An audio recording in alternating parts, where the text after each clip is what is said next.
Rwanda has managed, after the genocide, to rebuild so quickly, to remain stable and to remain peaceful. How has that happened? Now, I am a political scientist, and I'm very much interested in politics, and one of the things that I keep hearing about Rwanda is how there is no democracy in Rwanda, there is no opposition in Rwanda.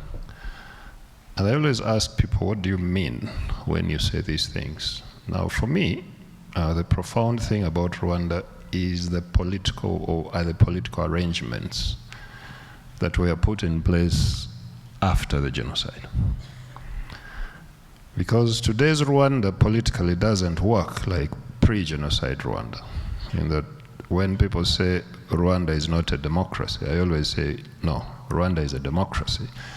But Rwanda is not a conventional liberal democracy. Rwanda is a democracy of a different kind. But what's interesting about politics in Rwanda is that after the genocide, the people who took over the country decided to not allow themselves to be carried away by this idea of competitive politics as we know it elsewhere in Africa. That Rwanda has had a government of national unity since the end of the genocide. Rwanda has a consensus-building political system.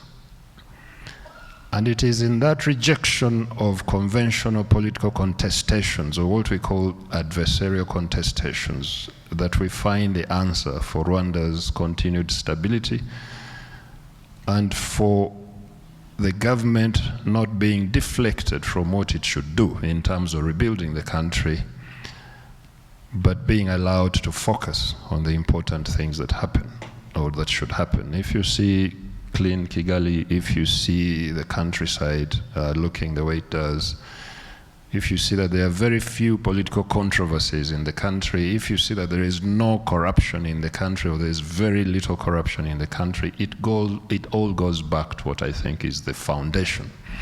The foundation is consensus building.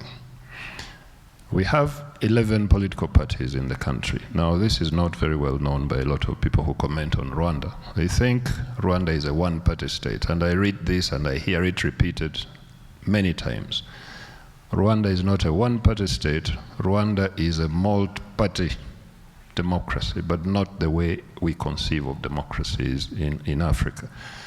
Of the 11 political parties in the country, 9 are in government. Only 2 are not, and the 2 which are not are the smallest political parties. But then we have something called the National Forum of Political Organizations, where the 2 political parties that are not represented in parliament meet with those, that are not represented in the cabinet, meet with those that are in government to talk about the most important things about the country. This is where the most potentially controversial issues are discussed and fleshed out, and then they go to parliament. So Rwanda has a unique political system that has allowed for the stability that we see today. Now, if you look at Rwanda's neighbors, or some of them, with our politics, and I should remind you, or for those who don't know, I'm originally Ugandan. I come from one of the most vibrant democracies.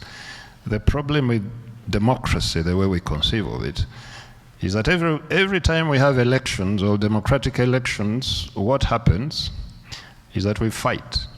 We beat each other up, we break each other's limbs, crack each other's skulls, the security forces are deployed. Election campaigns look like war. And I always ask people, what is so good about this? Now, in my opinion, what I see in Rwanda, because in Rwanda we have very short election campaigns, 1 month. No violence, no insults, no fighting. And after that 1 month we have elections, and the following day after the elections you can hardly tell there has been an election in the country. You can hardly tell there has been a campaign.